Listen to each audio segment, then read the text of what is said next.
नमस्कार भाइयों और बहनों,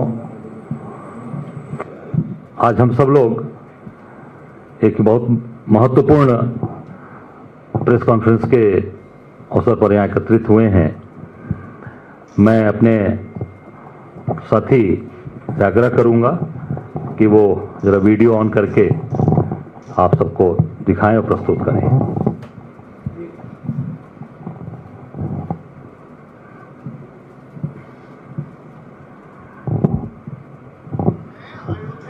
हम आज रामपथ का एक दौरा लेंगे। उस पर कितनी शराब की दुकान है? ठेका नंबर 1 विदेशी मदिरा एवं बियर, लेफ्ट हैंड साइड पर एक और दुकान दिखी। शहर का नाम अयोध्या है, रास्ते का नाम रामपथ है और शराब और मैखानों का ये आलम। एक और दुकान जस्ट मदिरा।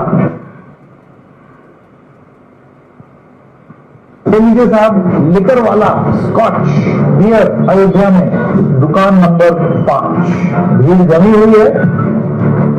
ये जो रामपथ है इस पर हर किलोमीटर पर एक ठेका है और वो देखिए सड़क के दूसरी तरफ 6वां ठेका। अयोध्या के एंट्री पॉइंट में इस तरीके के बियर के कैन पड़े रहते हैं। 7वां किलोमीटर है ये जब हम अयोध्या से चले हैं और ये 7वां ठेका है। सरकार कहती है पीने नहीं देंगे, लेकिन अनुमति देने वाली भी सरकार है और ये काम किसी और का नहीं, उत्तर प्रदेश की सरकार का है। ये श्री राम के नाम पर बेचा जा रहा है जाम। ये अयोध्या नगरी जो भगवान श्री राम की जन्मस्थली, जिसको इन्हीं की नगर निगम कार्य समिति ने 1 मई 2025 को पूरे 13 किलोमीटर के मार्ग पर इसे प्रतिबंधित किया गया था। और आज आप देख रहे हैं कि यहां पर मदिरा की दुकानें अयोध्या भगवान राम की जन्मभूमि पर ये शराब की दुकानें खोली गई हैं। इसमें एक स्थान है साहबगंज, दूसरा अंगूरी बाग, तीसरा विकासगंज और अयोध्या कैंट बस स्टेशन के पास इस शराब की दुकानें संचालित हो रही हैं।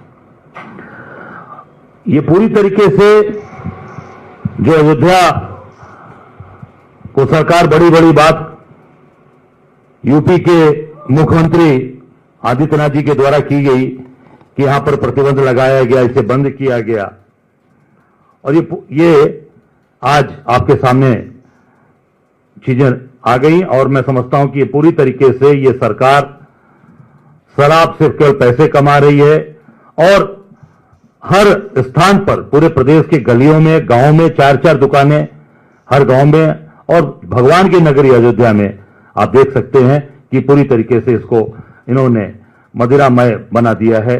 और इसको पूरी जितनी भी इनके सरकारी आंकड़े हैं, सरकार के ही जो नगर निगम ने प्रतिबंध लगाया था उस सरकार ने इसको चालू करने की इनको अनुमति दी है। ये मैं समझता हूं कि पूरे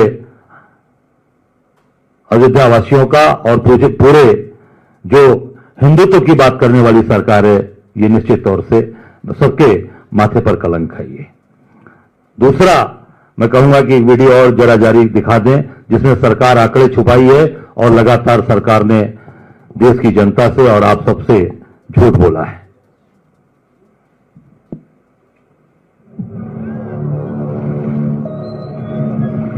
उत्तर प्रदेश के प्रयागराज में आयोजित कुंभ में 29 जनवरी यानी मौनी अमावस्या के दिन कई जगह भगदड़ हुई। यूपी के मुख्यमंत्री योगी आदित्यनाथ ने भगदड़ की इन घटनाओं में 37 लोगों की मौत की बात कही, लेकिन बीबीसी की पड़ताल में कम से कम 82 लोगों की मौत का पता चला। हालांकि सरकार ने अभी तक भगदड़ में मारे गए लोगों की आधिकारिक सूची जारी नहीं की है। साथ में थे भाई हमारे गिर गए, जो गिर गया वो फिलिपीन घूम रहा था जहाँ बॉडी पड़ी थी पूरा, उसमें मेरी माँ का बॉडी थी, तो मैं खींच के निकाला नीचे से। बड़ी औरत भी बोली सूरज के पिताजी मुझे बताओ, मैं क्या बताऊं, उसके पहले मैं ही दब के चला गया। मैं जब पहले दब गया उसके बाद वो लोग भी देखे पूरा तड़प रही है, चिल्ला रही है कि कोई बचाए, भाई बचाने वाला उस समय कोई नहीं है। 36 मृतकों के परिवारों को 25-25 लाख रुपए का मुआवजा दिया गया है। 26 ऐसे मृतकों की यूपी सरकार की तरफ से 5-5 लाख रुपए कैश दिए गए। ज्यादातर परिवारों का कहना है कि यूपी पुलिस ने उनके घर आकर ऐसे कागजों पर हस्ताक्षर और अंगूठे लगवाए हैं जिसमें भगदड़ की जगह अचानक तबीयत बिगड़ने से मौत होने की बात लिखी है। इसी तरह हरियाणा के अमित कुमार की मौत को भी सरकार ने कुंभ भगदड़ में नहीं माना। अमित कुमार भारतीय सेना में काम करते थे। मैं बस आवाज लगा रही थी, कोई तो हमें बचाए।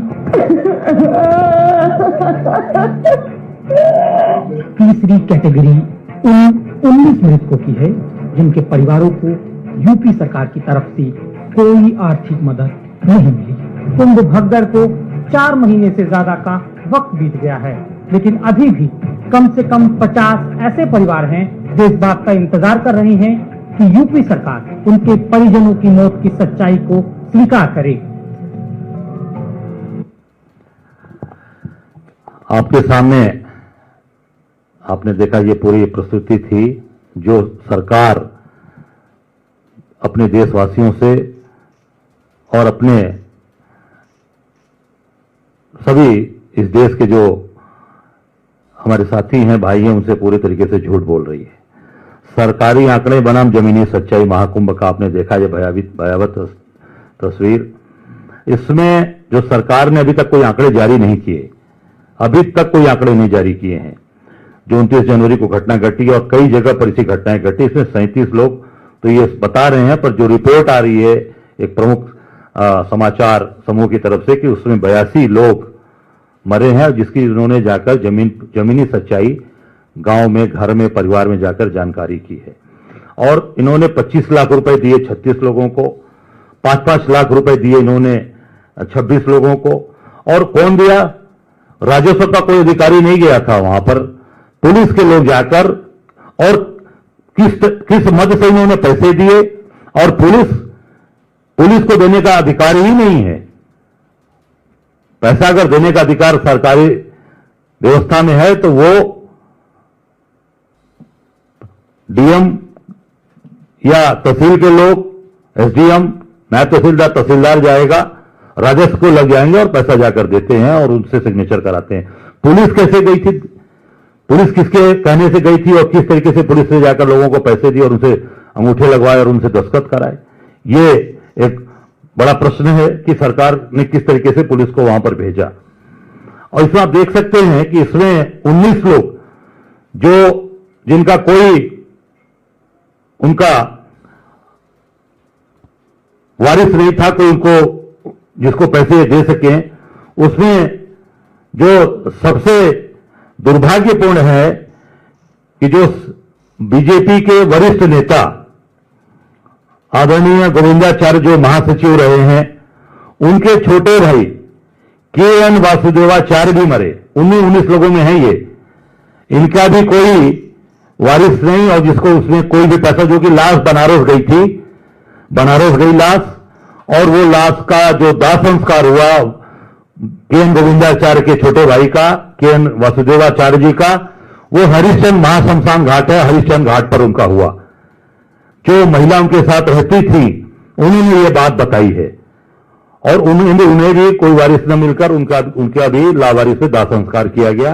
ये है भारतीय जनता पार्टी की असलियत। और जो अपने राष्ट्रीय नेता आदरणीय गोविंदाचार्य जी के सगे भाई को लावारिस और उनको उस तरीके से बनारस के अंदर जलाया गया।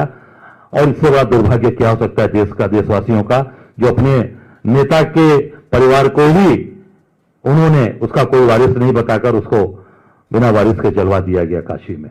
ये मैं समझता हूं कि सरकार की पूरी सच्चाई, जो जिस तरीके से उत्तर प्रदेश की सरकार एक अयोध्या के अंदर जैसा इन्होंने जो यहां पर हिंदुत्व की बात करके और बड़ी बड़ी बात कर पूरे प्रतिबंध लगाने की, एक तरफ नगर निगम प्रतिबंध लगाता है, दूसरी तरफ सरकार शराब के ठेके खोलने का आदेश देती है और शराब के ठेके खोले जाते हैं। जगह जगह पूरे अयोध्या के अंदर दुकानें खोली गई हैं। और दूसरा, महाकुंभ में जो भगदड़ हुई उसमें अपने ही राष्ट्रीय महासचिव के सगे भाई को इन्होंने वहां पर लावारिस घोषित करके उनकी डेड बॉडी जलवाई गई। ये और पूरी तरीके से आंकड़ा अभी तक नहीं दिया गया।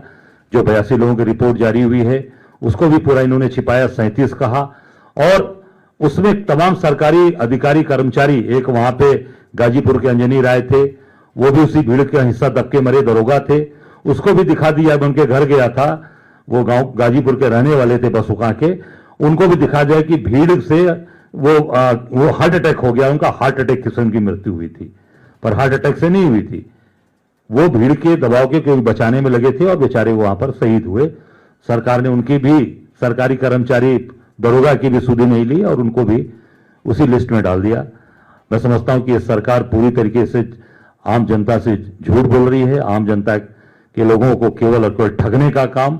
और तो और गेरुआ वस्त्र पहनकर, इतने बड़े गोरखनाथ पीठ के संत हैं, गेरुआ पहनकर ये प्रदेश की जनता और देश की जनता से झूठ बोल रहे हैं। धन्यवाद। कोई सवाल हो तो इसी संदर्भ में कोई सवाल हो तो ये दोनों संदर्भ में आप मुझसे कोई सवाल पूछ सकते हैं।